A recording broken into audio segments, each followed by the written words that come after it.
I have a question for my esteemed panel. Cody Rhodes. There's a lot of talk about if he will or even can turn heel at some point in this WWE run. I personally think his heel run is going to be even better than what his babyface run has been and can be. Do you guys think we will get a heel run in WWE? And do you think he can pull it off? Yes and yes, because in my heart, he already is. No choice up. We'll start over. Yes, absolutely. He has to. No, I mean, but that's a thing though. You said no, let me stop. but That's no, I why mean, the I only, think he can be a heel. oh, right, for sure. But I'm saying, I'm not, to me, he's a heel 100% anyway goes, and he's a heel in my heart. But what I'm saying is, he's the greatest face. He shows it's easier to be a face to me, easier to be a heel than it is a face. So if he can be this great as a face, as your baby, he absolutely can be bigger than that as a bad guy. Color his hair back black and he just go on a rampage as Cody. I don't even know what gimmick he wants to have, but absolutely. And yes, it will happen. Again, barring any major injuries. Yes, this go around in WWE. Man, cop out answer. The only time will tell, right? And he was in AEW, perfect opportunity to turn heel. He didn't want to do it. He didn't want to play that character. He wanted to be a babyface. So we'll see how it goes. I mean, he definitely played heel. He played heel most of his career. I know that some people on this panel they erased his entire career, and he only had the last 2-year run on WWE. But 90% of his career has been a heel. So absolutely he can play a awesome heel, but it kind of depends on what they need at the time, right? Right now, I think they need a babyface. He's doing a great job. We'll see how it goes after this championship run. I'm not sure it's going to last as long as Roman Reigns' reign, but we'll see how it goes. And I'll tell you what, though, if he does turn heel, I got to see my girl Brandy back with him. I think she is a heat magnet. She would definitely add to the active where it happened. So we'll see. Let's keep Brandy off TV. Let's do that. But I think absolutely he can be a heel. There's a lot of people. The reason why I asked that question, I saw a lot of information surrounding, or not information, but people's thoughts on like he's too big to be a heel. Like he is loved. They're not going to do it the same way they didn't do it with John Cena. Difference is that was Vince McMahon, right? We are not in the Vince McMahon era anymore. And watching Cody, there is a perfect. Cody could play the same person and be a heel. That's what the genius would be of a heel turn. Like I don't need the dark side type heel where now he's like this overly mean guy, and I don't need that. There was a shot of him, I think it was last week on SmackDown. Comes out, has a championship in his hands, got a Rolex on his opposite wrist, puts his hand in his pocket that has the Rolex. So you see the Rolex kind of shining off his wrist, and then he puts the championship up. And that pose on that top rope, I was just like, that's a heel pose. That's a heel pose. I think it would be tremendous. Just like I think Roman being a face is going to be better than his heel work over the last 3 or 4 years. I think the same can be said about Cody in WWE. And that just opens up a world of possibilities because eventually people are going to start a point of, all right, Cody, what's next? It happens with everybody. Mm-hmm. Like no matter who you are or who you are in life, we could easily talk about Jake and Kendrick. If we're talking, all right, man, we're tired of you being on top. We can go to anybody at any era who will say, okay, all right, we're tired of this person in this character. Time to do something else. I think it's gonna be tremendous. Not that I'm looking for that anytime soon, but I do think it will happen, and I think it's going to be better than what people may think is going to be. Because to your point, his entire Bullet Club run, he was a heel. He was a heel up until we went to AEW, and then that was his decision not to go heel. And he was already a heel. He just didn't call himself a heel on TV. So I think it's gonna be some good stuff. Let's get this show on the road. Episode 133 of the TFW podcast. That's Freaking Wrestling, the best kept secret in wrestling podcast. Myself, Matt, Rhodesia, Eshawn in the house. You guys already know. Shout out to all you guys who listen and watch on YouTube. That's Freaking Wrestling. Give us 5 stars. Give us, what else do we need? We need 5 stars. And some We need money. we need, hit that follow button. Hit that, either it says follow or it's plus on any device you are listening to, and we'll be here every single week for you to give you these shenanigans that we come up with every single week. Where y'all want to start? I'm not married to anything on this day. We had SmackDown, of course, this past Friday. There's a couple of things I do want to get to, but I don't know if we really have like that major topic. I have a personal major topic that I can't wait to get to. Yeah, we're probably aligned on And- that one. You said what? We're probably aligned on that one. All right, so yeah, I absolutely have a number one topic, but we don't need to start the show Mhm. with Orange Cassidy being fucking Mr. Invincible. But where y'all want to start? First off, we gotta wish everybody a happy Mother's Day. Yes, happy Mother's Day to all the mothers out there. Happy Mother's Day, early Mother's Day to you, Rhodesia. When we dropping this? E? Are we dropping this on Saturday or are we dropping this on Sunday? You guys tell me. All right, so we're going to drop this then before Mother's Day. So happy early Mother's Day. This will be a special Saturday pre-Mother's Day pod. So happy Mother's Day to everybody out there. If you're not a mother, happy Mother's Day, because hopefully you have a mom that's still around, and everything else like that. So there you go. We could just start with, I know last show we started with the King and the Queen tournament. We can start with it again. I'm on SmackDown. The excitement of the SmackDown one wasn't as grand for me as the Raw one, but I just think that because I was just so caught off guard at how great the Raw one, as far as the card was going to be, stood out to me. But we still had really great matches on SmackDown.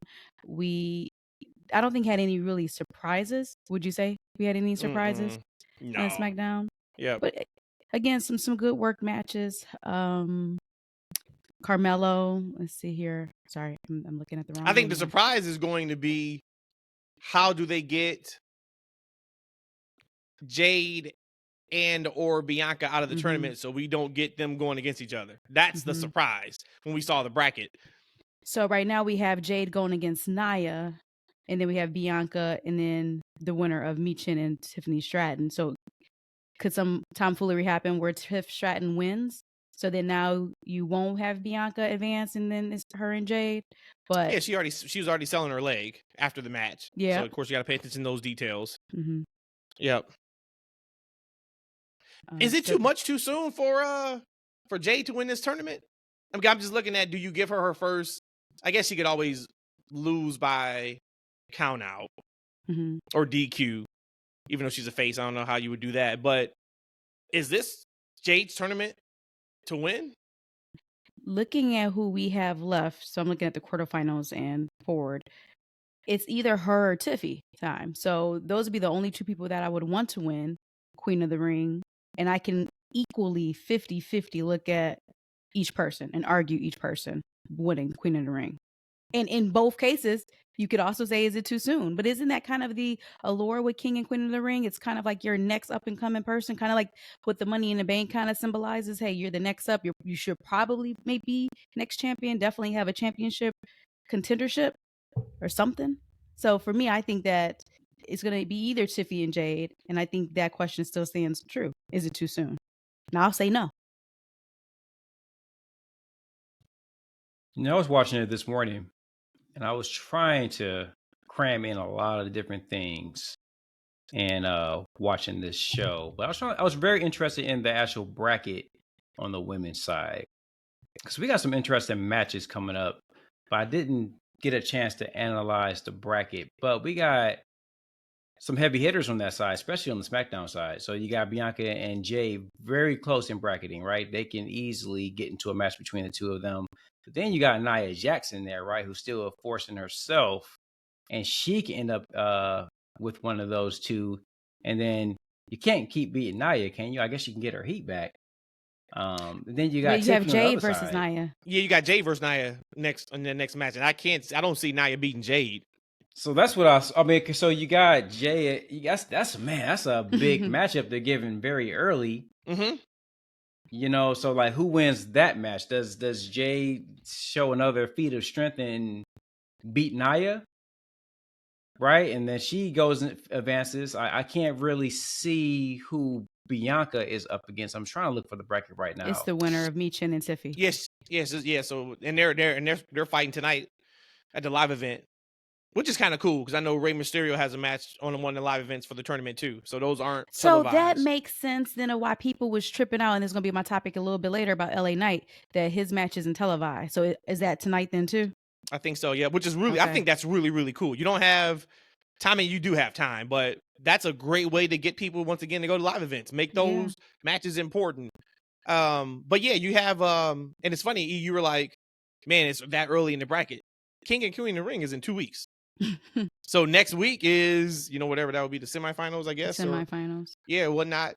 I just it's interesting because I really don't know what their plan is surrounding. Do you want to keep Jade undefeated until whenever? I mean, she's got the tag champions. I would not have her lose yet. But then do I want her to be Queen of the Ring? That is a hell of a distinction and a crown or whatever you want to say for her. Would you guys, before we kind of still look at the brackets and such, would you guys think of that match with her and Piper? I said that was the best match I've seen her in. And little Matt was like, no, I remember the match with Anna Jay. Yeah, I do remember that. That was probably my favorite Jade match. But the difference in this match that I watched her against Piper, and it could be sizing, they're same height. They're both more not super lean women. And so to me, I felt like it looked more comfortable. I didn't catch her counting in her head, at least from what I can see as just a fan. It actually felt fluid. It felt like it was believable. Like they were actually having a wrestling match. This was probably the first time that I had no, like, kind of on the edge of my seat, like, oh, Jay, don't do that. Ooh, Jay, don't do that. Ooh. There was like no anxiety watching that match. Now, again, I don't know if that's because it's also Piper that's there, but I really enjoyed that match. And I'm glad you brought that up because I was going to mention, how did y'all feel about the match? Really good match. Very impressed. Very smooth, easy match to watch. Wasn't too long.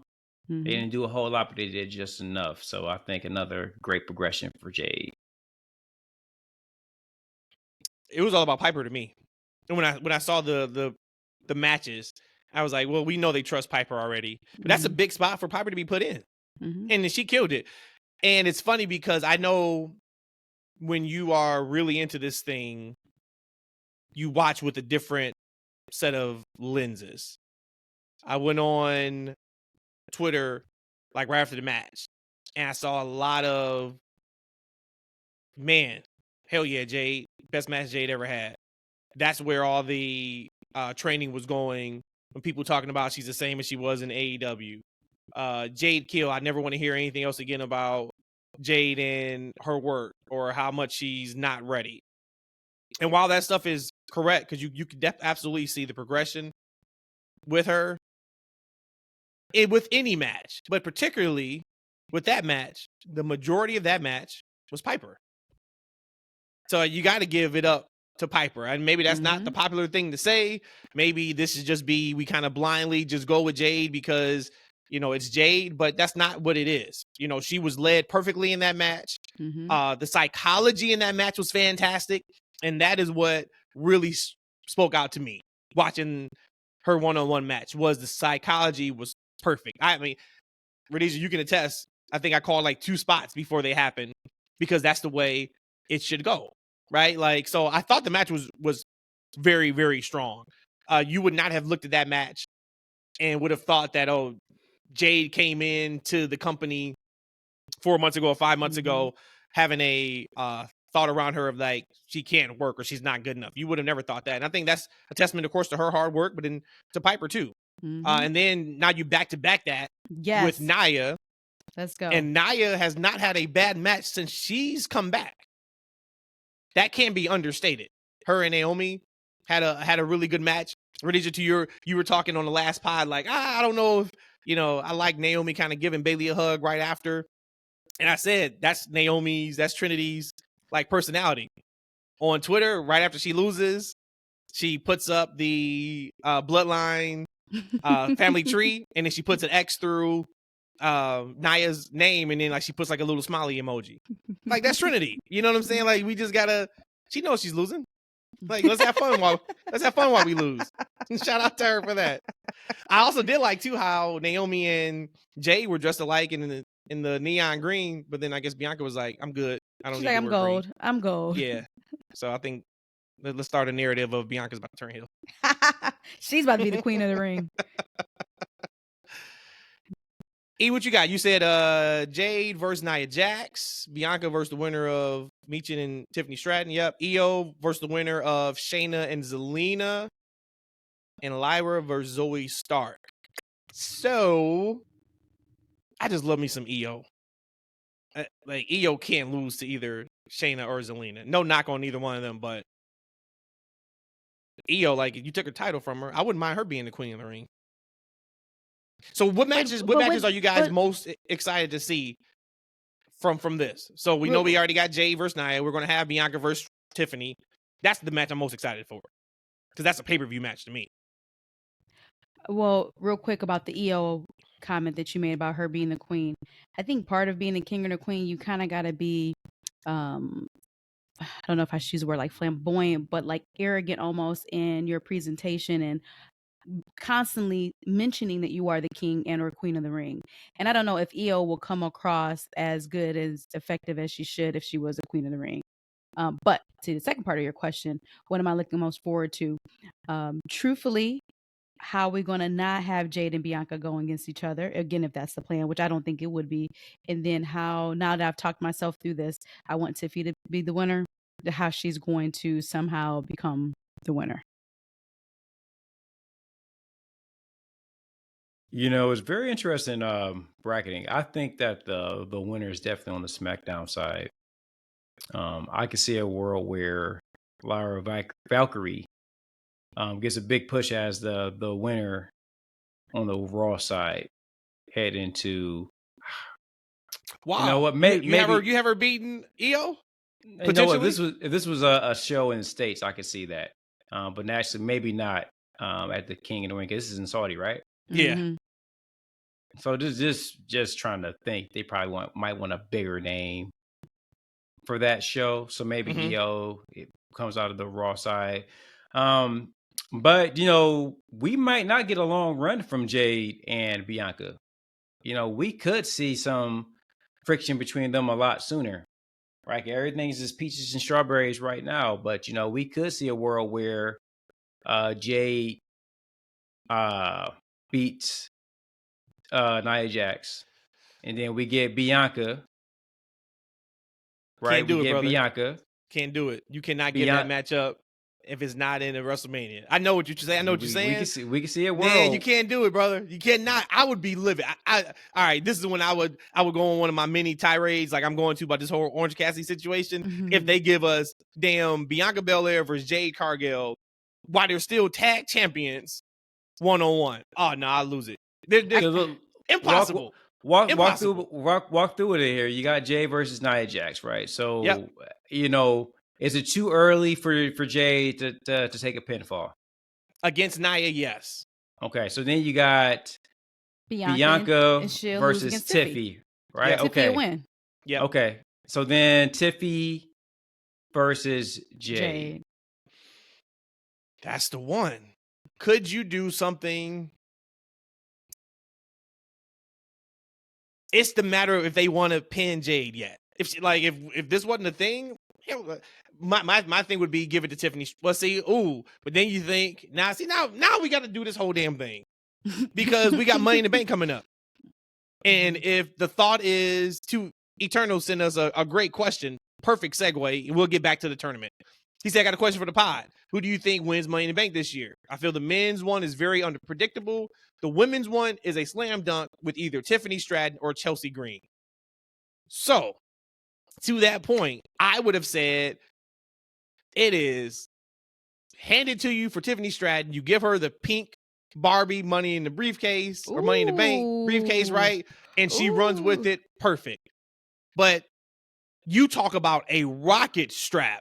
If you have Tiffany win King of the Ring and Money in the Bank, that may be not too much like for her. That just may be okay. That was a waste. We don't need to give her both of those. Somebody else can win King of the Ring or Queen of the Ring.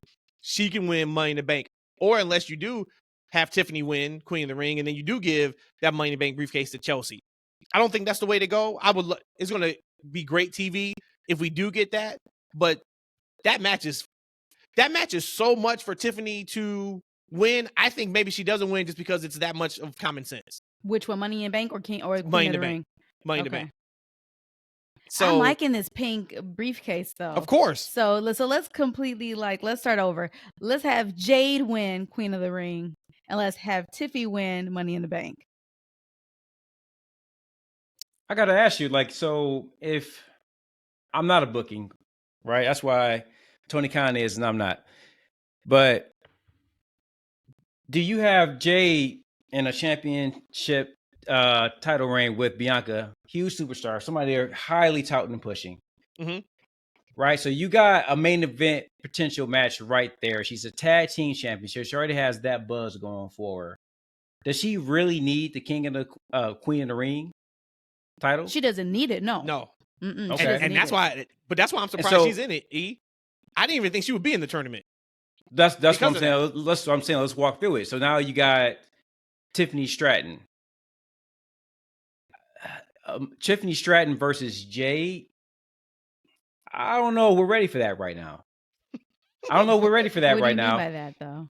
I don't know. We're ready for that right now. And ready for so what? I kind of feel like, all right, I can see. Oh, you Tiffany. have Nia Jax beating Jade next match.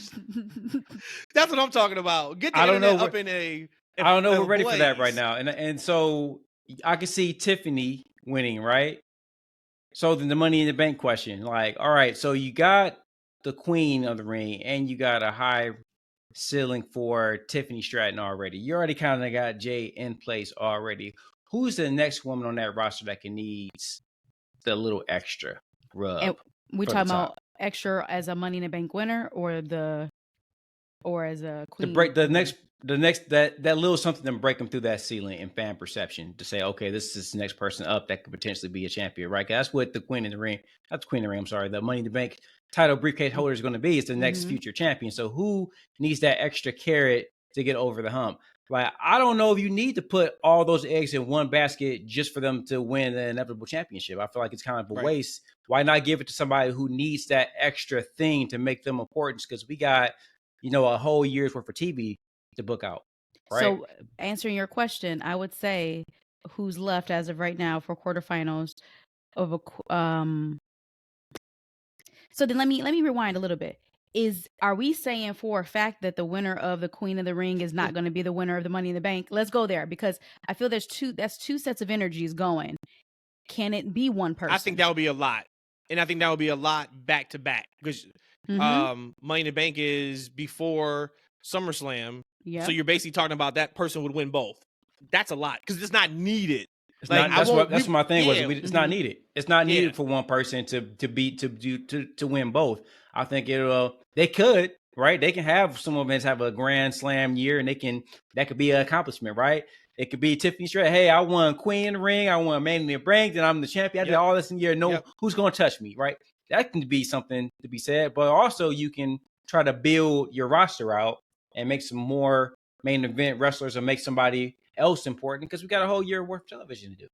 Because real quick, Riddick, because to your point about what we think the wrestlers should act like when they win, the king or Queen of the Ring, we haven't really seen this tournament be treated like this since the 90s when Owen Hart was winning and Bret Hart was winning it. That was the last time it was really treated as an important thing. We may be spending more time on this podcast right now than they will after the tournament is over talking about it. But leading up to it and the build they've had for it, and it seems like the thought they've put into the matchups, that's not the case. But I see your point. But with you saying all that and breaking it down, I'm still rolling with Tiffy being the Money in the Bank winner, just because I can see the pink briefcase and I can see her being a contender for the Women's Championship. And let's give it to Lyra, the Queen of the Ring. She has a regal stance about her. I can see her coming out of the Raw. Wow. Give it to Lyra. Mm. Final answer for me. Did you give who you thinking? I gotta say, it's just.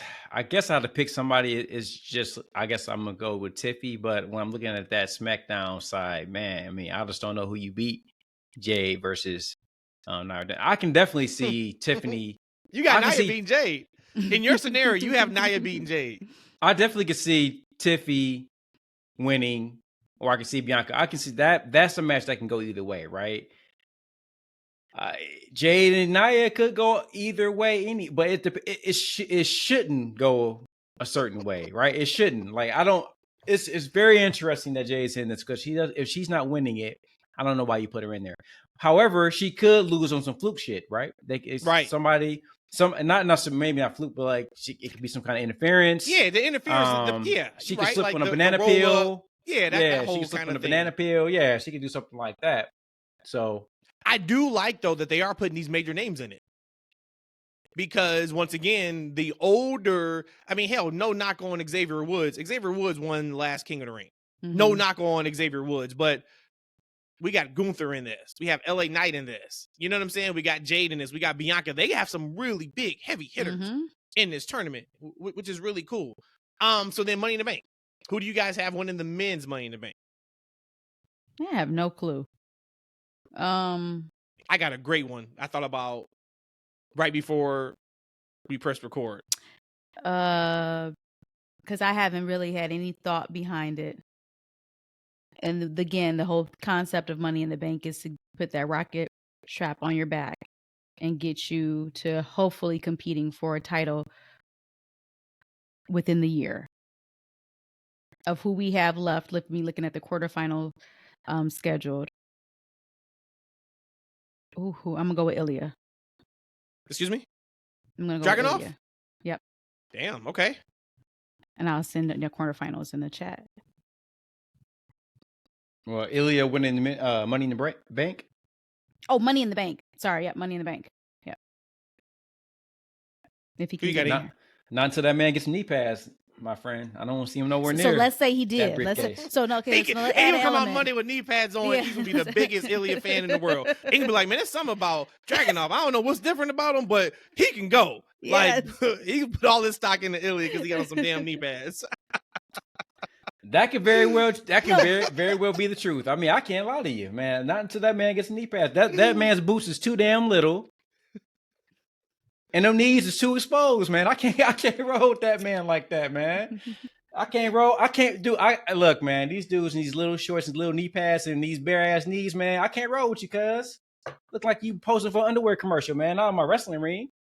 I mean, I don't know, man. Like, so I got a safe pick and I got a wild card pick. My wild card pick is the young king, Carmelo Hayes. I like what he's doing on SmackDown. That's a good one. Okay. We were worried about that man. I was worried about that man. I don't know about we. I know I was worried about that man. And I was like, I don't know if he has that little extra something that Trick gave him to live and be great on that main roster. But he's actually bringing it. I like exactly what he's doing. He got some short, sweet promo segments, right? He bragging about the right things and the right ways to come across as a great heel. So maybe you give it to that man, right? Did you see what Sean said, or what he said Sean told him? No. Tell me what the GOAT said to him. He said, because what you are lacking in height, you have to make up in every other metric. And he's doing that right now in the first few weeks, because I think we all went, hell, I came out here in January and was like, he ain't got it compared to Trick and et cetera, et cetera. His first 2 or 3 weeks on the main roster has me turning that around. He's the same size. He doesn't have a heater. He's still by himself, but he is carrying himself and he is commanding those promo segments as if he knows he is the biggest fish in the pond. And I love that for him. So shout out to him for that. But yeah, to your point, I was kind of like, man, all right, well, it's show and prove time. And think about his first 3 weeks, Cody Rhodes. Week 2 was Bobby Lashley. Week 3 was Baron Corbin. That's pretty damn good company to say, like, I held my own against them either in a match or a promo segment. Mm-hmm. And damn, I mean, and I guess, people that book AEW, guess what? You don't have to book somebody in 3 wrestling matches to get them over. Melo did that in 2 small segments, right? He got across his character and in the audience. So Something because they also, He coming in Carmelo hot with the Hayes. AEW jabs, ain't he? Also with That's with like number Carmelo 3. Hayes, he was on Busted Open a couple months ago, and I like his mentality going into it as well. So I wanted to continue to root for him. He said that he's as big as anybody in the ring. So his mindset, he don't matter. Baron Corbin, if he's 6'8", Was there a pause behind whatever that? he is, Or was What's that? he like? Was there a pause behind that when he said that? I don't know if it was a pause or not, but it was confidence. He's as big as anybody in the ring, right? So in his mind, it doesn't matter how tall they are. He's on the same level as them. And I appreciate that. And we're seeing that on full display on SmackDown. And, I can see why Shawn Michaels probably sees a bit of himself in him, right? Hell He sees, yeah. the athleticism, the work Yep. rate, the hunger. And he sees that somebody who's slightly undersized. Right now, Shawn Michaels in today's world will be average size, right? He's the legit 5'11", 6 foot. Shawn would be Like, a giant. right? Shawn Yeah, would, like, Shawn right. legit would look like like seriously, Shawn would probably look like who? Maybe like LA Knight, or maybe Shawn would look like what AJ Styles looks like now. Yeah, and AJ Styles is a legit probably like 5'8", 5'9". Right? Like that's probably how he would look. Like, but his shoulders is like at least 10 inches tall. So like, it's like legit. Shawn had some muscle on him. Shawn Yeah, was well, not the skinny guy that. Well, he was never built like AJ though, but he was he was always kind of Second AJ. compact. Yeah, Body Second AJ. AJ 2.0. But there's something to be said for somebody who carries himself a certain type of way, right? To carry themselves as like, it doesn't matter how big a dude is, I'm on the same level, I'm on the same stage as you, and we're seeing that. So I can see the young king progressing. I like to see that. A safe bet would be CM Punk. That's the one. Money in the Bank. That's the one I got. Right, it's an easy one. And imagine Punk with the briefcase. You talk about making great TV. Shots at Damian Priest, right? Like, it's not going to take me almost a year to cash it in. Like, shots over Drew McIntyre. Anytime I want what you've been chasing, I have right in my hand. Like, it's just so much he could do with the briefcase.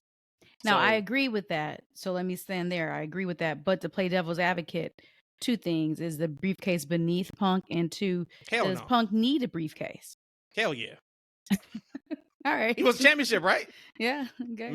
Remember his original match at WrestleMania was supposed to be for Seth for the championship. So the briefcase is that contract for that. So I don't think that's beneath anybody. No, man, that briefcase that's as good as a championship belt. Actually, I think it's higher than the US belt or something. Because like that's when you win that briefcase.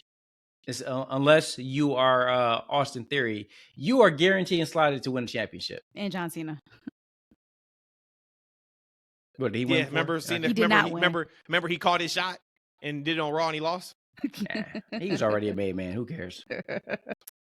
Let's wrap the King and Queen of the Ring. So on the men's side, quarterfinal schedule, we got Gunther versus Kofi and Rey. That's happening this weekend. Who y'all got winning between Kofi and Rey Mysterio? I don't care. Me either. But I'm gonna go Kofi. I'm gonna go Kofi. Okay. Jay versus Kofi. Ilya. I'm going Jay for this. I think Ilya gets his loss here. Hell yeah, he losing. Okay. Little ass boot, no knee pad wearing ass. Get him out of here. I mean, but Bernice just said, "Oh, you were giving Ilya the money for the Money in the Bank." Yeah, got it. Tama Tonga versus the winner of Santos versus LA Knight. Tama's going to win. And then Melo versus Randy Orton. Go Melo, because I can see Melo being the king of the ring. You could see Melo winning because you could see Tama interfering. That too. Oh, because Randy Orton called out Tama last night. He said on SmackDown. Oh, don't let me forget. And then, okay, let's talk about that real quick, just really, really quick. Then we can wrap King and Queen of Ring. Randy Orton, Matt and I talked about this last night. You could tell when he's kind of just dialing it in or just going through the motions, not dialing it in, going through the motions. But when he has something, as Matt says, to sink his teeth into, there's a level of passion that comes out of Randy Orton that he does it better than the greats. And when he transitioned in middle of his promo, talking about Tama, you just saw it, and I would have got the goosies too. I'm just hearing him react. So he has heat on Tama. So I absolutely can see Tama interfering and help Carmelo. And it's going to make his head even bigger. And I beat the Legend Killer? Oh, come on. And maybe I'm the new Legend Killer. Come on now. I can so see that. Yo, I can actually, when I'm looking at that bracket, I can see LA Knight coming out on that side. Tonight? That's tonight's match, right? And Yeah. I can see there's a world where we possibly get at the Saudi show, we get LA Knight versus Gunther. Because you got Tama, right? I can see Randy Orton coming out with some smoke. Ooh, LA Knight versus Gunther. I can see Randy Orton interfering in that match, eventual match with Tama and LA Knight, right? And then I can see possibly them returning the favor with Randy Orton, and we get LA Knight versus Carmelo, and then we see LA Knight upset. Maybe he's not upset will be the word, but I can see LA Knight beating Carmelo, and then we finally get that match at Saudi. Gunther and LA Knight. I think that'd be a big match. I think the crowd definitely will be into it. Who you got winning? Then you got LA Knight winning the. It's got to be Gunther's. I think it has to be Gunther because, like, I if it was me booking from scratch, if I didn't plan on giving Jay the championship, I think he's probably ready for it. I would have booked Jay winning from the start, but I don't think they have Jay booking from me winning from the start. I think the original plan was Gunther, and I think that'd be a great slot for him because I think that keeps Gunther important in the slot. Right, he's not ready to be one of the world champions right now because that championship scene on both sides is kind of packed. You got Sammy doing this thing with the IC. I don't think you're ready to slide. I don't say step back down to the IC. I think they're trying to build him up to be in that world title contention. So I don't think you will have him go back there. So how else do you continue to have him be important? How do you keep rebuilding him to be a next future main eventer? I think him winning will make the most sense. I just don't like they got Jay in there. Like, God damn it, if he ain't in there, if he ain't gonna win it, don't put him in it. So then he might lose then this coming week. Well, no. But let me ask you okay, this. so what I would do just real quick on that, the reason why I said I have him beating Dragunov loses nothing by losing to Jay, but then you have Jay either in Saudi or like that last match to get to Saudi. That's the match he loses. And maybe it is due to bloodline interference, even though I don't know how the bloodline gets on Raw. But that would be kind of my way of booking it, is that's the match that he loses. And it's just it's another log on the fire of he's got to figure out this bloodline thing. Maybe he's the one that contacts Roman, et cetera, et cetera. So let me ask y'all this. Is it beneath him? That's the same questions. Is it beneath him to win it, the Money in the Bank? And does he need the Money in the Bank? And I'm talking about he being Jay. If he was not going to be a champion, I thought he was going to win King of the Ring. Y'all had said initially, nope, y'all don't think this was ever meant for him. We don't think that that's the storyline for him. So can he then win Money in the Bank? Cool, Jay? Yeah. Of course he can. You know what they do? They take their pencil, they write on a piece of paper and say, Jey Uso wins. No shit, Sherlock. King of the Ring. And then he wins. Whatever. Let's wrap King and Queen of the Ring. I thought you were going to say, damn, let's wrap the podcast. Like, we're just speaking of bloodline, Solo. Is Solo telling the truth or is Solo lying? Did Roman Reigns call Solo and tell him to hold the fort down until he gets back? That's not what Solo said, though. What he said? He said, I've talked to Roman since Mania. And until Roman gets back, I'm going to hold the fort down, blah, blah, blah, per the orders of the tribal chief. Those was 3 separate sentences. So he never said, Roman told me I will be the person holding it down. He said, I talked to Roman. And he talking to Roman probably was him sending a text message. He's a millennial. So he probably was like, I text him. Yeah, I was talking to him. Roman probably never even responded to Solo. That's a millennial too. I am a millennial. We all are. No, you told me we're not. No. Yeah. We a boomer? What are we? Are we boomers? I'm a boomer. No, you're Gen Z, X. I'm a boomer. P90X. Oh, definitely. Our parents were baby boomers. He thinks he's a boomer for damn sure. Our parents were boomers, right? I'm Gen Z. If he tells it. Okay, stop. Who's boomers? Our parents. Parents are the boomers. Got it. And we are Gen Z. X. You're X. You're Gen X. Who's Z?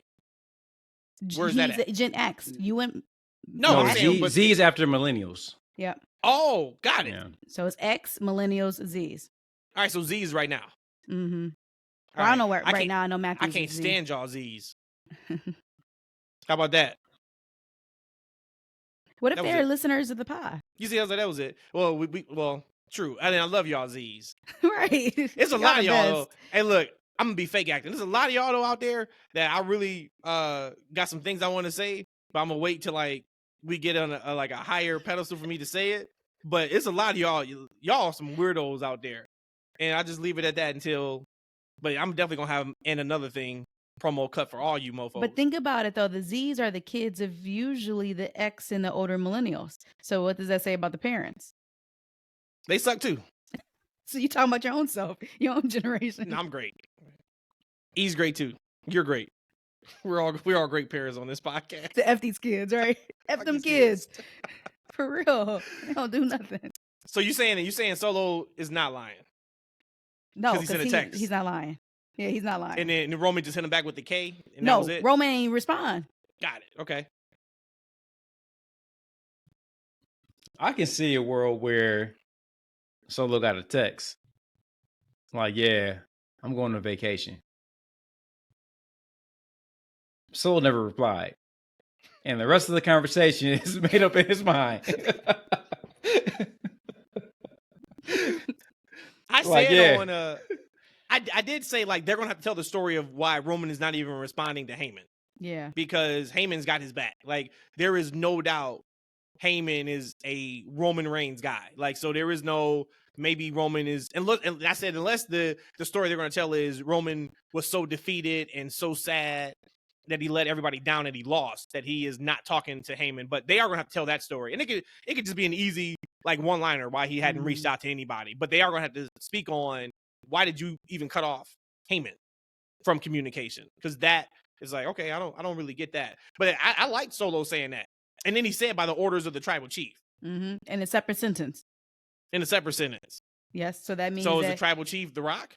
I was about to say, like, yeah, like Could it's a lot that can be implied in Yeah. that, which is what I love about like the storytelling. Mm-hmm. Like, right? He said he talked to him. And he said about orders of tribal chief. That don't mean those can be completely two different people. I would say when playing the game logic that we can probably cross off fully 99% that Solo is not the tribal chief, just based off of that promo that he said. So it leaves us with Rock. Because you still have Roman as a contender, but probably not likely. You have Rock and or somebody else. Mm-hmm. And they got to take the time telling that story because I would assume that Rock is going to be involved in this story, right? It just depending on when, right? We don't know what his schedule looks like on when he's coming back or whatever the case may be. I don't think there's necessarily a plan potentially on when he's coming back. So they got a lot of story to tell. We know that Roman's going to be out for a little bit of time as well, but they also haven't told us like where is Solo finding these brutes, right? Where is he finding Tama and Loa? Like, you know what I'm saying? Like we don't even know who Loa is. Is he the TFT? Like we don't know who this man is. He introduced him to Paul. He introduced him to the audience. We don't know. Like we got to listen to the announcers kind of fill in the blank and talk about who these men are, right? So there's still some mystery around who these guys are. Like, you know, they're the sons of Haku. Is Haku related to these people? Because at the bloodline were all related, right? So Solo got some people that's outside the family. So he got affiliates. Do he got cousins? I mean, what's really going on, right? And we don't know. And I'm very interested in finding out. And man, like just the stories that I'm seeing unfold on like SmackDown, and to a large degree, you see it happen on Raw as well. It's just a long baked story because Raw is so goddamn long, like 3 hours. I still think they do a good job for 3 hour show. I remember watching Much them better Raws. job. Yeah, man. And man, I would it's get watchable sometimes now. I would get depressed, man. I'm like, damn, this shit's still on. It's like I'm 30 minutes to the show. I'm like, ooh, I got a whole nother what? Like, nah, I ain't gonna be able to do that. And then my fast forward, I ran the fast forward time, right? And I'm like, oh shit, I don't throw the remote control down because now I'm like, oh, I can't fast forward no more. Like, I just get upset. So now you watch Raw. It's a much watchable show for 3 hours. It doesn't always seem like 3 hours, but it does seem like it's stretched out a little bit. Then you got SmackDown. You got all these little nuances that you can kind of pick up and that we can talk about and we can, you know, ask questions and bring to the pod. It's a very, very exciting time on that TV. I'm very interested to see a lot of it play out. And I actually like that we got some championship matches that we can talk about. We got some stuff that's at stake that means something. We ain't got a champion that, that sit at home for 9 months. We got a championship match coming up, y'all. And now he's like, yeah, fuck Roman. No. We got a championship match coming up right now. We got Logan Paul, y'all, versus Cody the Reigns. Rhodes. I can't wait, man. This is gonna be an awesome match. I'm about to go, y'all. Now it's time for me to shut this thing down. All right, y'all. Pineapples. Happy Mother's Day. Okay, so all right, let's talk about that real quick though. I got the last thing on the bloodline. 2 things. I love how Corey Graves and Barrett talked about why they hadn't been in WWE yet. Talking about Tama and Tanga Loa. Because the thought to somebody who does not know them is that they're so good, why weren't they signed before? And to take words out of what Rhodesia said last podcast, because them niggas crazy. Stop. I didn't say that. He wasn't talking about Ilya that time, but we talking about the Tongas. I thought that was great. I loved that. Thought it was fantastic. Because then it tells you a story of that's why they weren't here.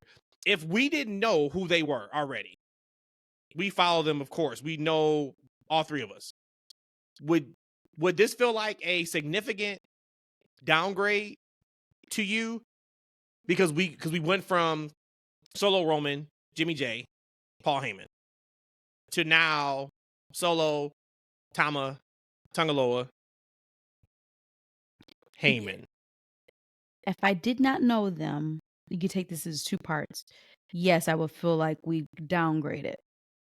But there was something about Tama that his presence, his aura shines bright.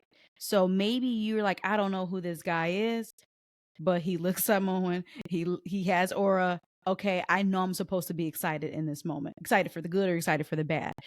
So I think just because his aura, you probably won't feel like it's that much of a downgrade. But again, just like in the MCU, you had this whole phase 1, 2, 3, but then now you got these 4 or 5 characters, probably in their own right, in their own storyline, in their comics, they probably was the ish. But you're not part of the MCU yet. So for me, I can't have that same emotion that I had for everybody else prior to you, but you probably is still the man, like Galactica. I'm just throwing up somebody. He probably is huge. But if he is introduced right now to MCU, maybe initially to somebody who doesn't know would feel like, okay, that's kind of a downgrade, but he has this aura with everybody else. He looks good. Okay, so I'll rock with it.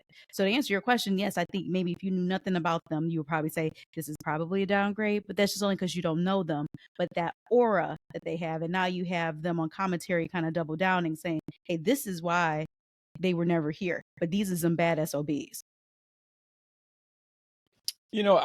So, like, I think that a vast majority of the audience aren't super hardcore fans in the way that we are, and a lot of our friends and viewers of the pod are. A lot of them more casual in viewer, and I think they're more easily acceptable characters to be introduced to the universe, just like you would be any like genre or television show or movie that you watch, because they introduce people, characters, villains all the time, right? And it's not necessarily about their background, it's about how they're introduced and their significance to the actual storyline, right? So like they don't need to know who Tama Tonga is, but they know that he came in there and he's a vicious mofo, right? He's been coming in there looking like a pit bull off a leash. Like his intensity has been off the charts. So you ain't got to know a backstory to see that this dude right here is trouble. He's more troublesome than Jimmy has been in the past like 8 months. Like, and that's, you don't need no backstory to see that. I mean, it's visually there. Like right now, Loa, who's a little bit more of the reserved out of the two, I don't think he has necessarily the presence like Tama does, but he's another big guy, right? So he has like a little bit of mystique around him. And so they're going to protect him a little bit. He's going to be beating some ass, I'm sure. So all the people need to know is that you got Solo is like going nuts, because they already know that that character is established. This man was the quiet dude brooding behind the scenes, and now this man is off the leash, and he bringing other dudes who seem like they off the chain, and they running the bloodline. That's the storytelling right now, and it's very obvious. I don't think you necessarily need the backstory about who these guys are, why haven't they been there in the past? Because in the past, we before we got on the net, we didn't know who half these people were anyway. Mhm. Like, you know, like I was looking at magazines, I knew who some people were, like, right, but the way WWE introduced them, like they absolutely had no background, you know, right? Like whatever they did before they got They to the completely company switched the didn't matter. character. Yeah. Like, right? So we had to Yeah. get used to them introducing new characters into stories all the time, right? And if they were good, they got over. If they were bad, they weren't. But right now, at least Tama is playing a role. I think right now we haven't even seen like what he can do, because he has like a little bit of fire on the microphone too. He's a good character. Loa is Loa. He gonna be who he gonna be. And I thought it was interesting they had him in a suit. I like that for Loa though, because we don't need you to also be a killer. Like that's Tama's role, and they smoked Tama's entrance. Phil, how you feel about his music? I like it. The first time I heard it, I didn't go back and watch, but how they shot it, him on, you know, that second rope throwing the ones up, and then they pan ever so slightly, everybody else behind them with the ones. They really thought through that entrance, and that's the kind of stuff that makes stars, man. It really, really does. It's the presentation piece. Hey, you know what I was noticing that in that entrance though, like Solo's kind of in the lead a little bit still though. He's kind of walking ahead a little bit. I'm like, oh, they still he needs showing, to, right? They still showing, yeah, like this story, like they still showing this man, like, hey, it don't matter if this is his match or not. I'm coming out ahead, man. You gonna follow behind me. So that's interesting. They put a lot of stock in that man. I had posted a video on Friday on our Twitter with Jacob Fatu. And it was from an interview from, I think, months ago, where an interview kind of asked him about his feeling about the bloodline. Now, Jacob Fatu is going to come into the bloodline. If you have not watched this video, go. I don't know who all has posted it. That was the first time I saw it when I posted it. But check that video out. It's only like 2 minutes. But Jacob gets so wrapped up into talking about it, he starts crying. From an emotional perspective of, man, because this is like when I watch these guys, like this is real Oos, and he sounds, oh my God, just like the Usos, like Jimmy and Jay. Oh just my like God. But he gets so emotionally into it. Like I said, he starts tearing up. And he's like, man, this is real to me. They just watch them out there doing what they're doing. It's incredible for the family. I love seeing it. And I just basically said, like, if he's that emotionally attached to and he's not in it, imagine what happens when this man gets into this storyline. And then news comes out allegedly a few days ago that WWE's a little worried about when Jacob comes in, how he's going to look compared to Solo. They're trying to make Solo as the head guy right now, and they're a little worried that Jacob's going to come in and take his thunder. For me, it's like, hey, all bets are off. Hey, you need to rise then, Solo, if that's the case. I don't think you dumb down anything that your plan is for it. But from that little video, if nobody knows anything about Jacob, if you've never seen a second of his in-ring work or his promos, if you watch that video, you're like, I'm in. I am absolutely into this guy and what he can bring to the table for this bloodline story. He could go on the Jimmy and Jay side. And then their whole thing could be, we're blood. We're real bloodline. We're not bloodline like Samoa bloodline. And we're real bloodline. Bring them over there. Man. And then you would have a Jacob and a Solo against each other. I think they will be all right as far as a dynamic is concerned, because, you know, Solo, he's still establishing who he is, but it's all kind of natural. Like, right, he still has like that slow, quiet brooding. He doesn't really yell a lot, but has like a very intense tone to him in his promo, etc. And you know, Tom is a little bit of a wild like heart, right? I think Loa's gonna be like that, more of that quiet dude. Like I can't really say I've heard that man cut a promo, to be honest with you. Even when we met him a couple times, he was always the quiet one. Really? You know, yeah. Like he's, at least when I met him a couple times. No, I'm talking about you've never heard him. Or maybe never stood out to me, to be honest with you. Got you. Okay. Like maybe never stood out in the way that Thomas has. But I think they all have their own unique style that can play well off of each other. I don't think they're the same character to where Joseph is going to flat out just dominate them. Almost in kind of the way that kind of Rock did, like Roman a little bit. Okay. Yeah. Because I don't think that Joseph is that type of character where he just all eyes are on him type of promo and style they had. Does he have a lot of personality? Absolutely he does. But I don't think he has that type of Rock type stature and charisma and personality that he's just gonna, you know, overshadow everybody else who's in the ring with him except for Cody Rhodes, who's the champion. You made a comment about you brought up Rock. once again, allegedly, I'm gonna start saying a lot of these alleged because I think a lot of this is coming from like Meltzer, but the word of course is Cody and Rock at 41. That was the word. I don't know if that's a lot to plan on because you made a comment about The Rock. Like, they got to really plan out where he is with the bloodline story, et cetera, et cetera. We'll see. So we'll see where that looks like. But right now, allegedly, the plan is Rock and Cody, the champion versus the people's champion. Now, I don't like that. Now, I nobody cares about that belt, Rock. Belt looks great. No, it does. Belt looks great. We're kind of past the people's champion part. Like, don't let all the goodwill. Or FTW champion. FTW, don't let all that goodwill of your incredible run up to 40 all go in the trash in 41 because you are forcing a narrative of people's champ versus real champ. Like, I'm kind of okay on that. I say that now until they start pushing it and whatever. But Logan Paul versus Cody Rhodes. I'm probably in the minority on this. I'm just like, okay. Because we know Cody's winning. Mm-hmm. They haven't established yet if this is truly title versus title for title, winner take all, only Cody. They haven't established that part. Yeah. But to me, this feels like what I get irritated with AEW about is it's going to be a banger of a match. And that's it. And not every match needs a story. But I was the person who just said last week, give Cody that pay-per-view off, that PLE off. Have him come out and cut a promo. The Saudis will enjoy that and love it. They can do the whoa. They get the pyro. He doesn't need to work a match. Like, do we have to have Cody and Logan work a match where we know Cody's going to win? Match is going to be great, but I just think that Logan doesn't need to take a loss right there. From when they first came out, when Nick Aldis said he found his next opponent, I did pop. I was really, really excited about it. Being a few minutes removed from it, same thing. Well, Logan's not going to beat Cody. So it almost gave me like that Survivor Series feel when it is champion versus champion, because the real thing is Survivor Series. So when you have a champion on the match, you kind of just go against each other. It's not for nothing. It's just a great match. But maybe Crown Prince is saying, WWE, I expect to see Cody Rhodes in a match. I don't know like how far their say goes when it comes to their shows in their country, but maybe that's what they're expecting. He needs to chill out because he also wants either the Royal Rumble or WrestleMania in their next contract. I guess they're like negotiating contracts right now. It's like, all right, man, chill out. Like, I won't tell you already asked for Yokozuna did. You already asked for Ultimate Warrior did. No, I think you already asked for Andre Giant. Andre Giant did. They could just be like, look, man, we don't do Royal Rumbles and WrestleManias anymore. They could just lie to him. They could. That's certainly good. Yeah, but to answer your question, though, Matt, that's your answer. Do we have to have Cody Rhodes defend championship? Yes. Do you know how much some people pay for these shows, man?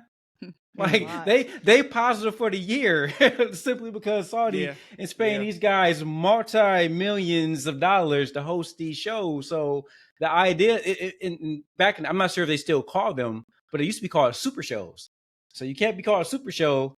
This is why they used to bring, Roman Reigns off vacation to defend there, right? Because they like, look, Goldberg. we gotta have a championship match there. And man, you know what? It's Mother's Day weekend, y'all. And I am never at a loss of words or be surprised when we hear this. The Matt and Rhodesia are down on the Cody match. I never saw that coming. I never saw them not being excited for Cody. I'm like, oh fair. My God, I'm so surprised, man. That's a horrible narrative, man. When I watched that show last night, I'm like, I know they're gonna be excited for this one. I knew it, and I'm really surprised right now, man. Oh yeah, I knew y'all. Yeah, I just said that I popped hard. I said I popped hard when they first announced it. When Nick Aldis said I found your next opponent. You also said you were a Cody Rhodes fan too, but just like a Punk fan. Just like we know how you feel about Punk. Yeah, it has nothing to do with Cody. To me, it's more about Logan Paul. That's all. It's just I don't. So why? So that he's gonna take an L for no reason? It kind of feels like for me, like Logan Paul is being put in that spot of, and I know this is not the case. This is only my perception of how it comes across on television. We don't really have anything for said person. Logan's a big enough name to insert him, and whatever he does is going to be a big deal. Put Logan in it. That's just how it feels. Like, even with the triple threat match with KO and Orton, it always felt like that match is a thing because of Logan Paul. Like, it's really not a lot of heat to it. You know the match is going to be good. All right, do that. Let's do this. For me, this match feels like a do that match. Man, we ain't got nothing for Cody. Like, okay, what are we doing? How are we booking out Cody's year? Cody's champ. Okay, let's give him AJ. We know they'll do a 5-star match. It's incredible. They got a backstory. Okay, man, what's next before we get to, Toronto for Money in the Bank, or before we get to SummerSlam? All right, well, what's this big match at SummerSlam? Okay, they talked through that. Okay, all right. Hey, we got Saudi. Give him Logan. That's what this feels like to me. And it's not to say that the match is gonna be great. We know the match is gonna be great. But when his music hit, I was kind of just like, all right, because I know it's one and done. They're gonna do their match at Saudi, and then it's over. I probably would have rather have, to Wole's point, I may have rather had a rematch with AJ, and you did something in Backlash to make me want to see a rematch in 3 weeks, opposed to just giving me Logan Paul, and then, all right, we moved on now. Now we're on the Money in the Bank. And that makes me think why it's probably the Crown Prince is high recommendation to do that. Because you're right. If you think about it, I probably could see AJ again with Cody, because that match actually was pretty good. I even said it on the pod. 5-star match, according to Dave Meltzer. I think that was Cody Rhodes' or AJ Styles' first 5-star match he's ever given him. Okay, that's shit, but whatever. I can still see, right, exactly. Nick Aldis even said it, right? Was it Nick Aldis, or who was it that said that one of the greatest wrestlers in Nick Aldis put him on, didn't he? I gotta ask y'all a question. A question. So if y'all drafting talent right now, y'all got a promotion right now, and both y'all we got AJ Styles or Logan Paul to draft.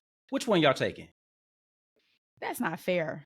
No, it is. I'm a business owner, so it'd be Logan Paul. Okay, what about you, Matt? Who else I got already? This is like number one draft. It don't matter. Those are the last two. Who you got? AJ Styles or Logan Paul? Oh, I'm taking Logan Paul. Okay. So Rhodes mentions a business. So I got a super show. So what I want, Cody Rhodes versus Logan Paul, or Cody Rhodes versus AJ Styles. But that's what I was saying. I think we're saying all the same thing. You even being disrespectful by even not even saying that man's name strong. You whispered that man's name into the microphone. I didn't whisper it. Yeah, like, I lost my voice. I lost my voice for a little something. I had some tea, and it didn't go down the right way. I couldn't project. Yeah, I could. It won't come out. No, but of course you want. That's what I think that this is what the Crown Prince wants. They want the best attraction. So that's why we're here, and we also know it's too early in Cody's run for a defeat, right? So right now we just need to have some good quality matches and some interesting stories to tie into the match, right? Until his next thing, because right now if you look on like the heel side of the business right now, right, the heel side on SmackDown is kind of developing. Who are your big heels on SmackDown right now? It's the Bloodline, and we ain't ready for Cody versus the new Bloodline, not yet. We ain't ready for that yet, because this Bloodline, this version ain't ready yet. Wait, they still cooking. Yeah. Like, right? They still in the cooking. We probably right now, with the Bloodline, if this is like a 10-course meal, see, I'm broke. I only get maybe a 2-course. You know what I'm saying? I don't know. No, we know that's not the case, because you did not give us any specifics on the anniversary dinner, and you forgot. You sent us a couple photos, so we knew what you was cooking. But you didn't want to give it up to the people about how snazzy and fancy you and Katrina was. But that's all right. Go ahead. It's a 3-year wait for the restaurant they went to get on the list. He just called them up and said, I had to show ankles that day. Yes. I also told y'all, like, one sip in, I was done for the night. So I don't recall.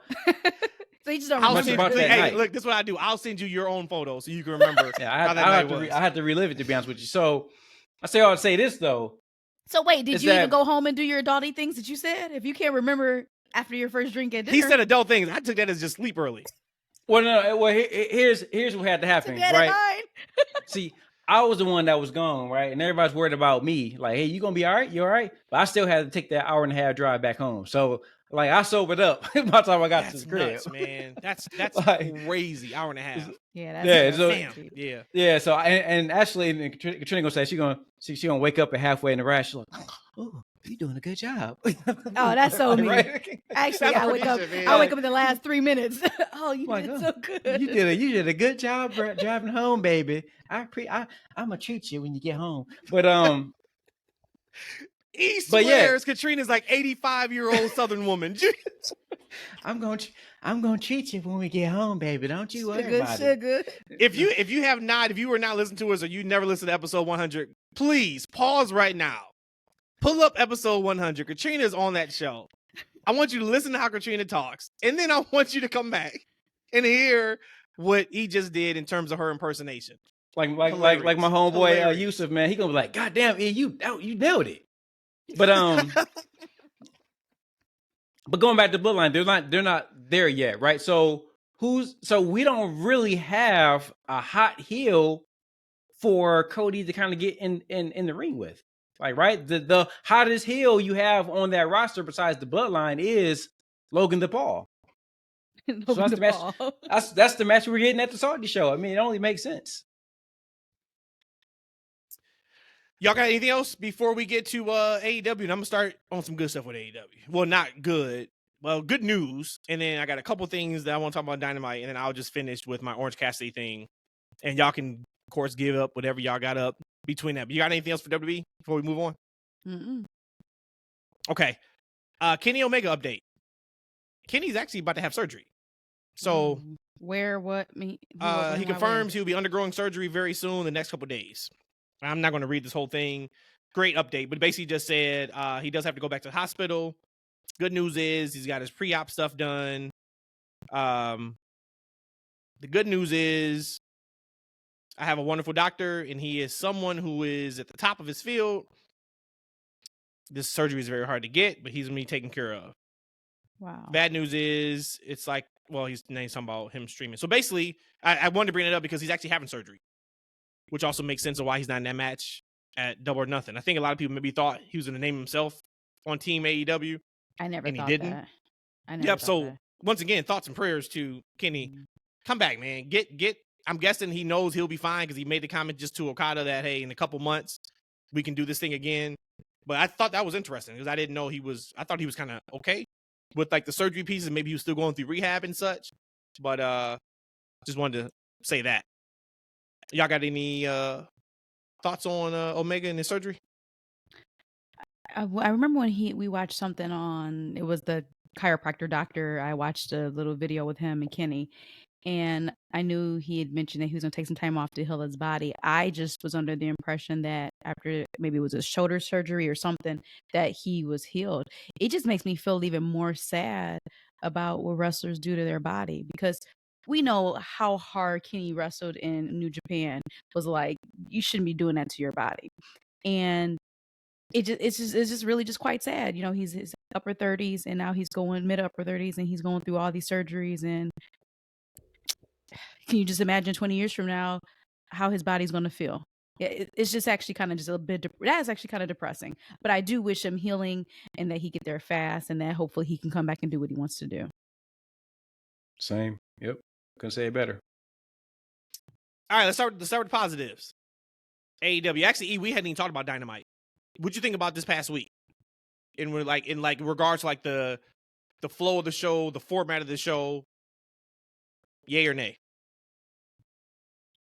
I want to say yay, but I was trying to think of the show this morning. I'm like, I don't really remember a whole lot. I had to kind of go through my notes and go through the results to remember the show. The only thing that really stuck out to me was the Tony Storm segment. But what you got? Rhodesia, what do you think about the format and flow? Yay or nay? Okay, so I'm going to say yay because you answered it. Because the second, for me, but I'll tell you why. Second row. This is the second week in the row where you had threads throughout the whole show. Mm-hmm. It felt like a weekly episodic television show. So I'm going to give you a yay for that. Nay. And that's what I had. I was watching the show and I'm like, AEW is starting to figure out how to write a wrestling show. To what Rhodesia just said. It had threads. It had video packages. So if I didn't watch last week. Oh, yeah, I remember the video package. Yep. You gave me a quick package. Yep. Now I'm caught up. With Swerve, yeah. Yep. I love that. I even absolutely loved they ended the show with 3 promo segments in an overrun. I love that. So some people were complaining about it. Oh man, they're killing Mercedes because they're putting her on an overrun in a promo segment. What's wrong with that? Like, we got to get to a point where it's okay to try different things on TV. You know what I'm saying? Like, we know the standard things. Typically, a WWE show, you start with a promo to start the show off, to give you your thread. There's not to say you can't end a show with a promo segment. And they had 3 of them back to back to back. I loved that. I thought that was great. So that was the yay. Now, the nay was... Hey, before we go to the nay, because we consume our AEW watching differently when how we have it's called a DVR. It's not DVR anymore, but for the average person who's this DVR watching is not TiVo anymore. Okay, TiVo. So now that it's now this version of DVR, is it some people probably recorded it and missed it, or is that not a thing anymore? Like for us, that's not really a thing. Oh no, I think you can still miss it, but the people who complained about it watched it. It wasn't, damn, why did they go overrun?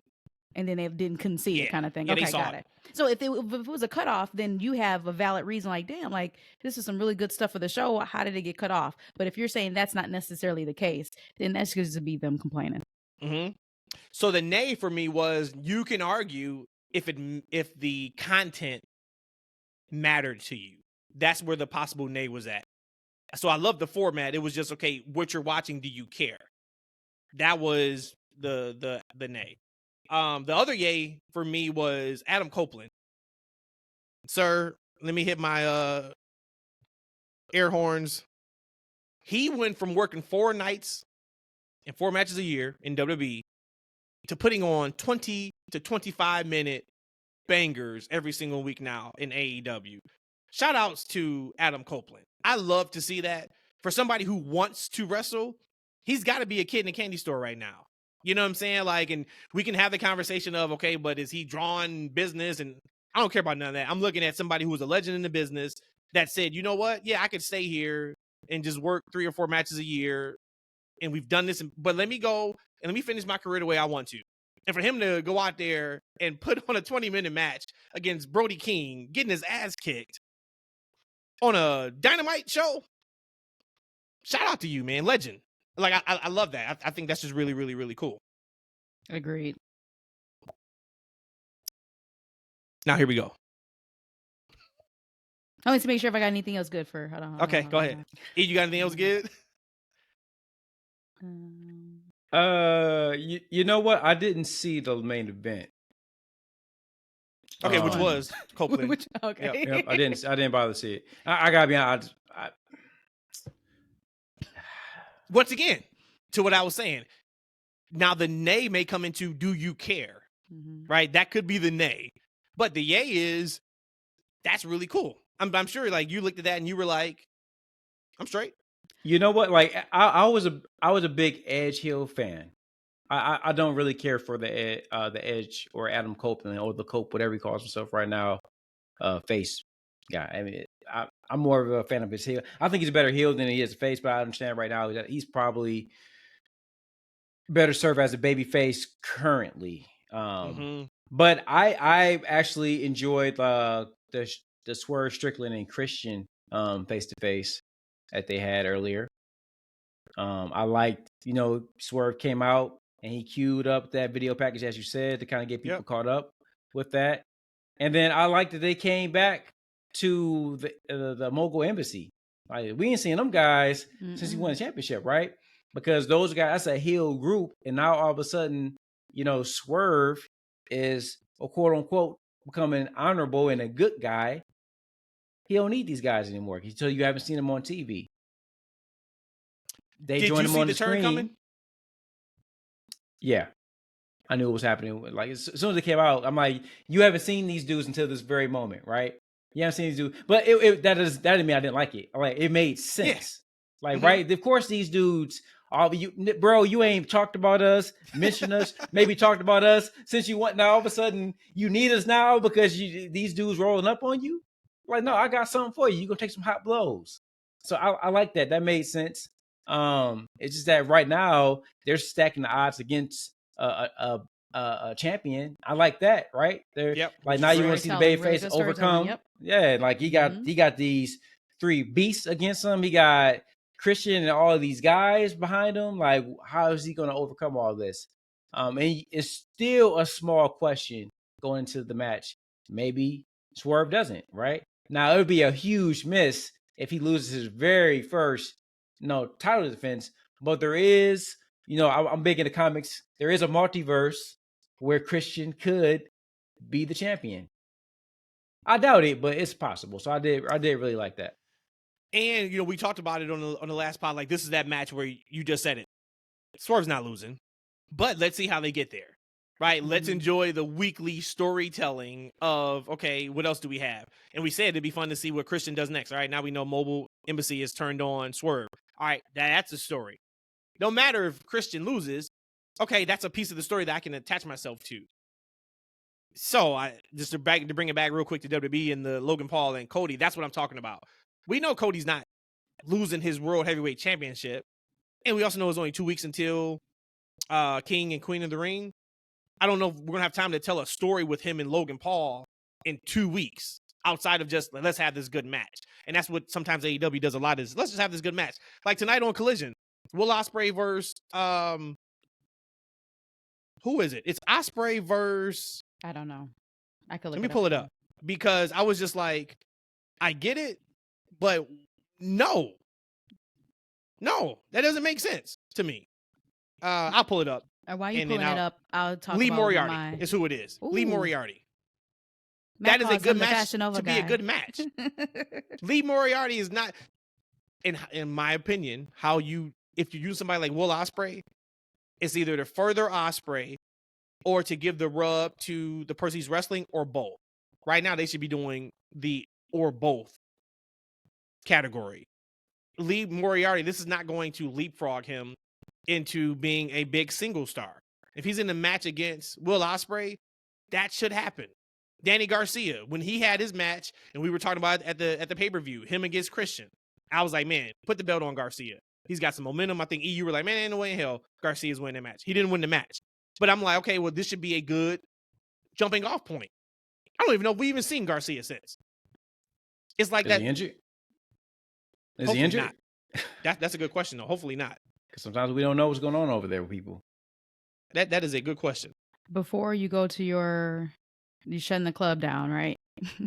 I do want to say I super popped again when I found out the opponents of the EVPs, Young Bucks, Eddie and Brian.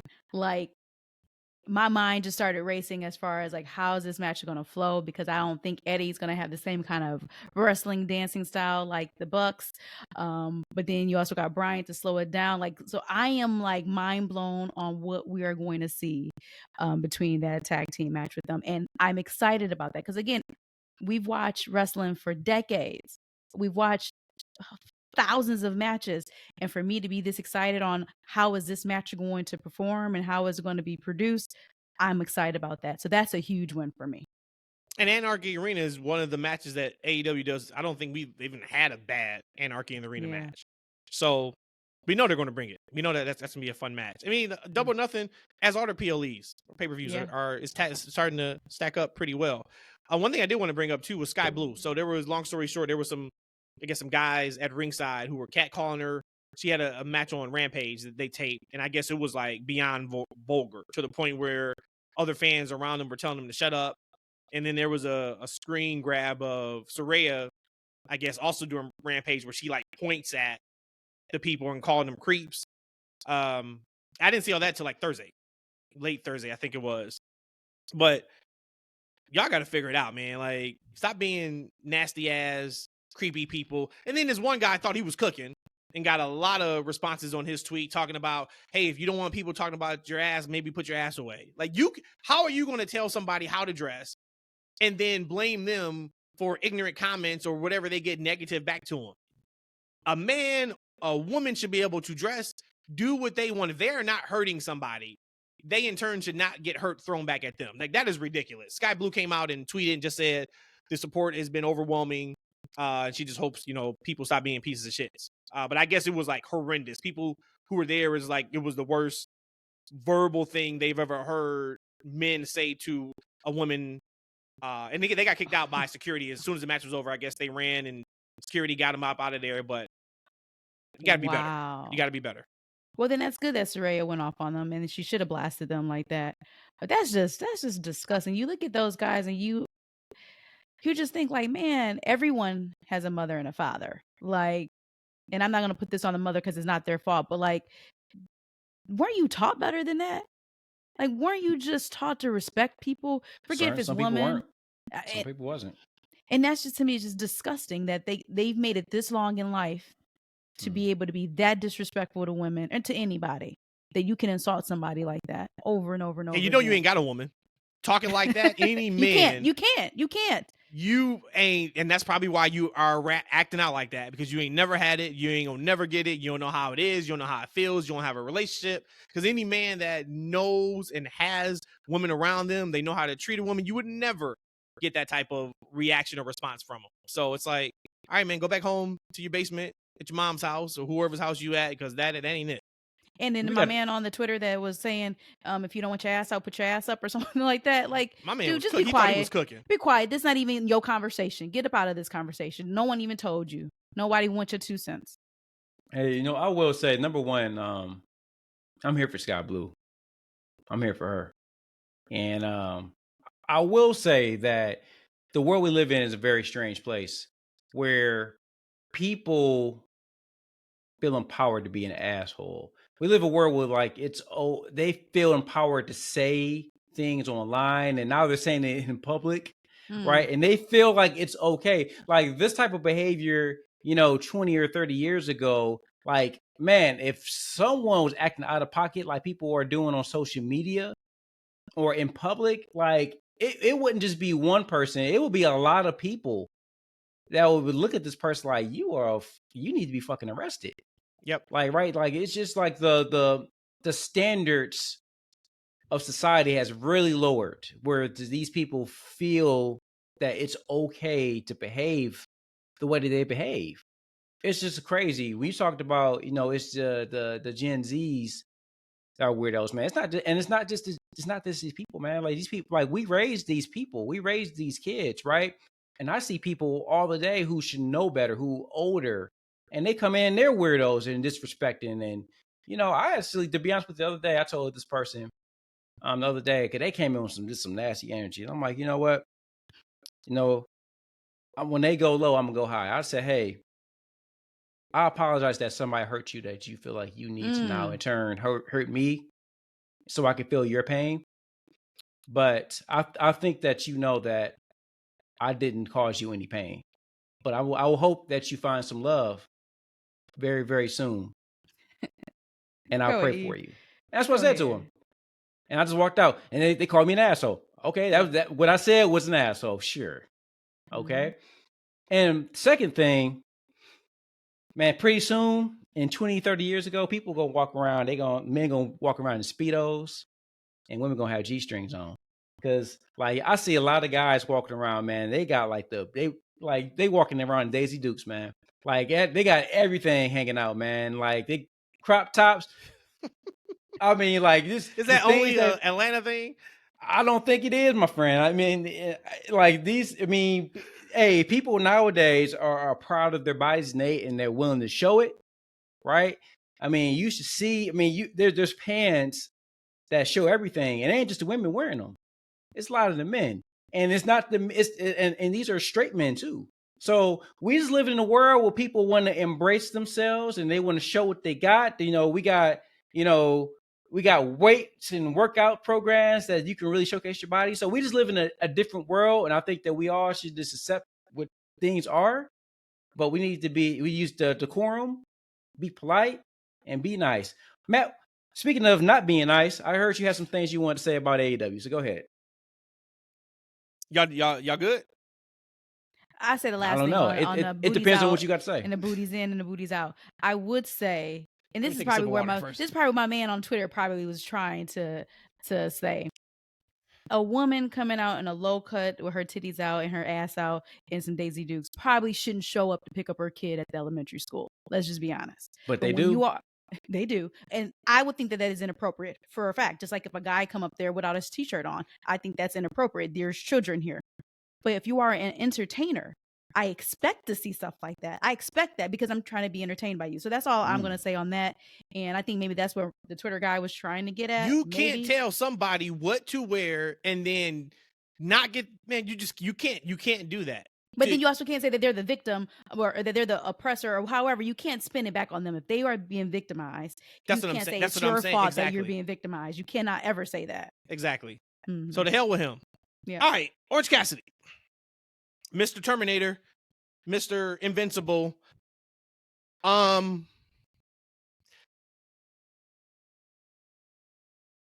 This is making a mockery of professional wrestling. If WWE was not so great, I would have been fucking livid Wednesday night. I don't understand how this keeps happening. I think this is a smack in the face to the wrestlers. I think it's a smack in the face to the business itself. And this is not me. I'm not putting on right now. I think it's disgusting. I think it's ridiculous. And I think if you continue this way, somebody's going to have to die in the ring for people who watch your product to have any type of sympathy. So let me get this right. Orange Cassidy, who is 140 pounds, 50 pounds, whatever he is not a heavyweight, right? He is a small guy, the normal type person you would see walking down the street. He can take a power driver on steel steps, not get laid out. Oh, now let's go ahead and take it up another step. Then we go ahead and we break his larynx, right? He hits the steel beam under the ring, which that alone should have been a situation where we don't hear now you speak for months. That is what that move is designed for. Somebody needs to go out, or we want to run a gimmick to where they can't talk anymore. We do that, and that's a good 3-month injury angle. We combine them. So we hit you with a power driver on the steel steps. We hit you with the throat move at the bottom of the ring. He fucking walks out with the help of Don Callis. He walks out. So no stretcher. No, he's out for the foreseeable future. They cut after the commercial break to him in the training room. Like, oh man. He's hurt right now, but he should be back on Dynamite next Wednesday. They didn't say that, but that was the feeling that I got from watching that. Explain to me how that makes sense for a wrestling promotion to kill off your moves. I don't understand. I don't get the logic behind it. I don't understand it. You know better because Tony Khan has not been seen since he was hit with the Tony Khan driver. So you know better. So you know, okay, if there's something that is done physically demanding, we keep that person off television. How this helps anybody is beyond me. This doesn't help Orange Cassidy in the slightest. This damn sure don't help Trent. This doesn't help AEW. I think it's the dumbest shit I've ever seen watching professional wrestling. And they continually do this over and over again. And that's why they don't get mileage out of anything that they do. If somebody like Orange Cassidy can survive a power driver on steel steps and getting his throat crushed on a ring, what in the hell do we have to do to get any type of heat on anybody going forward? You missed a good part too. He, after all that was said and done, he still had enough energy to go grab a chair to ready to fight again. What the holy fuck? And I don't get it. I'm just as mad as you are when we was watching all of that. Like I already allowed you to let Darby be Darby, right? I gave you that, and we used to come on here and talk about it week after week after week. Like, what does Darby have to do, like at this point, to keep one up in himself? Now you got Orange Cassidy doing it, and like you said, it proved nothing. By him getting up, walking away is no different than if he would have been just laid out dead and they had to stretcher them out. There would have been no difference in the end. Why would you do that? So that now my clothesline is going to look less effective than what it is? A regular power driver in the ring is going to look less effective than what it is? Before you respond, this is what I talk about when I said they need help with writing television. Now, we just put them over 10 minutes ago saying that, hey, they're starting to figure out you may not like what you're seeing, but at least it makes sense in regards to the format. Chuck Taylor, which is a legit I guess, thing that he may not wrestle again. It wasn't from a spot in the match, but I think it's something up with his like foot or ankle or something like that. Tony Khan, Chuck Taylor can probably not wrestle again. You have Trent cut a promo on Orange Cassidy and say, 1 down, 1 to go. Then this happens. And you have Orange Cassidy off TV until All In. And you do Trent versus Orange Cassidy. And with the heat from that, and we don't see Orange Cassidy again until maybe July or whatever to build up this match, that's a match that you could peg as a top 3 match in AEW. But what do? You go out here and you completely shit on these moves that legitimately hurt people for nothing. There is nothing Trent can do worse than what he's done already. And Rhodesia, to your point, Orange Cassidy gets up, gets a damn chair, and is ready to defend himself. If you wanted to, Sting was known as the no-seller, like a little bit like The Undertaker, right? You could hit Sting with a low blow, no sell.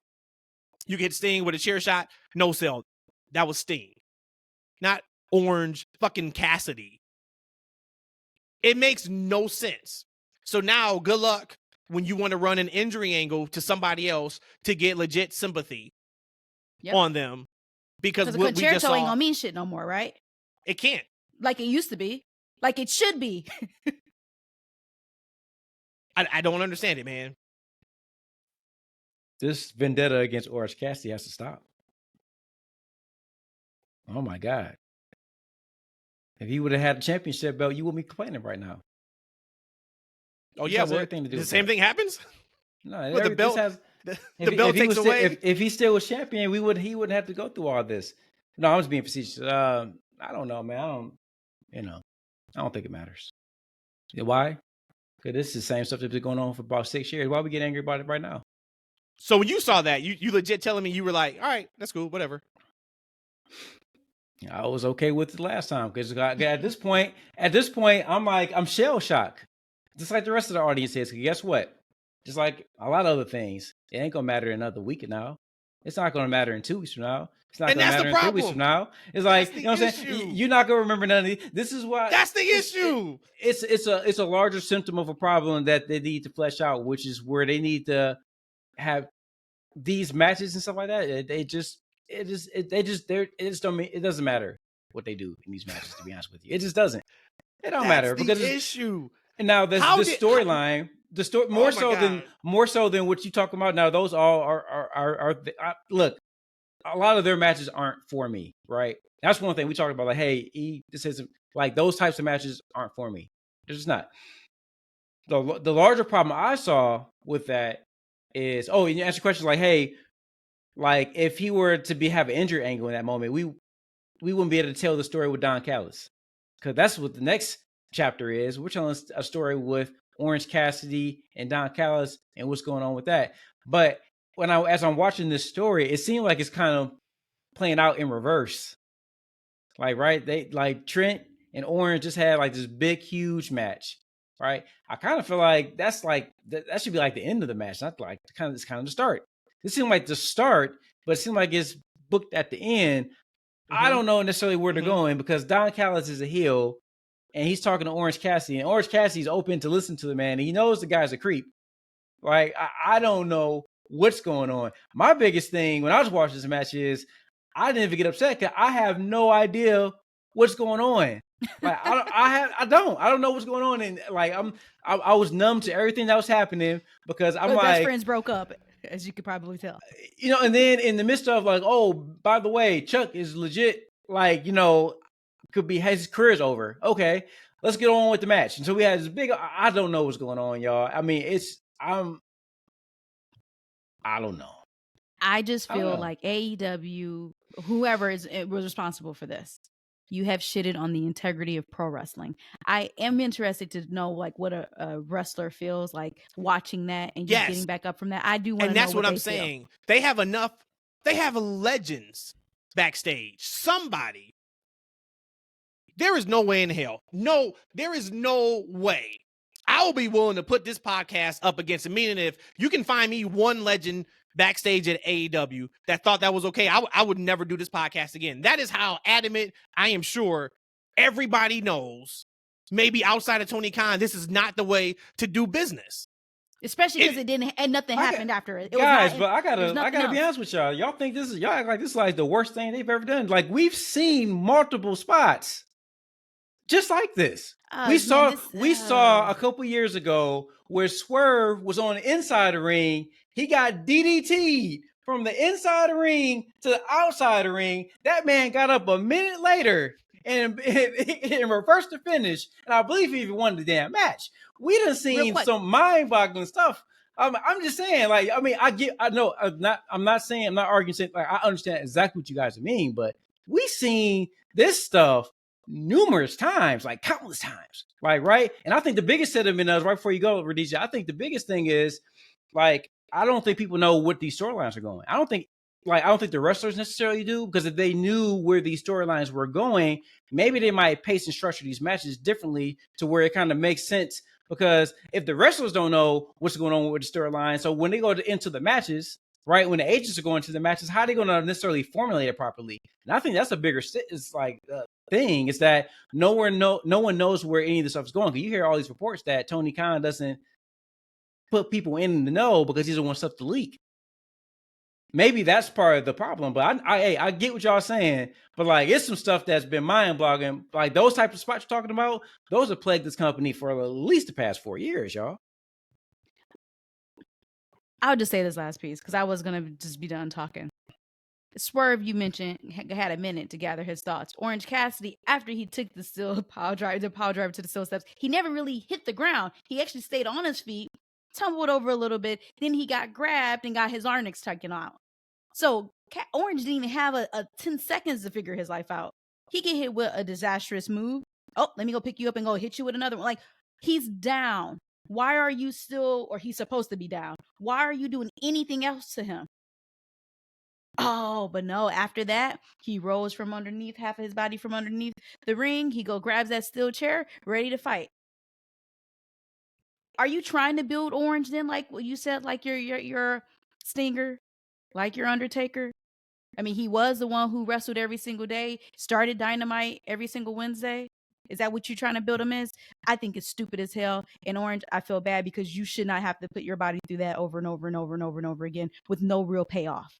Hey, no, he laid that match out. They laid that. Don't feel bad for that, man. He agreed to all that. He agreed to that. He laid that out. He said, "I'm gonna shut the club down with this one. I'm gonna shut the club down. I'm gonna take it. Hey, run over here." Listen, that probably them men probably had a whole notebook, spiral notebook with like pictograms and everything sketched out. Man, don't feel bad for that, man. That's what he wanted. He wanted to do that stuff. Yeah. If pain does not matter, I'm with y'all. I'm with y'all. You are in a no-win situation, and it is a dead end. If pain does not matter in professional wrestling, the reason for any wrestling move is to harm your opponent. And when you take the harm out, anything you do going forward does not matter. It is like having a cheat code in a fighting game. No damage. No matter what you do, I can't get damage. They are in a very dangerous territory with this. To the point, and you're right. Of course, we've seen this before. But I was like, you know what? That is one of those things. And I don't know if this was an uproar or not. I haven't been on social media much this week. I don't know if this was an uproar. I don't know if I am completely in the minority. I don't know if everything I just said was already out there and I'm in the vast majority.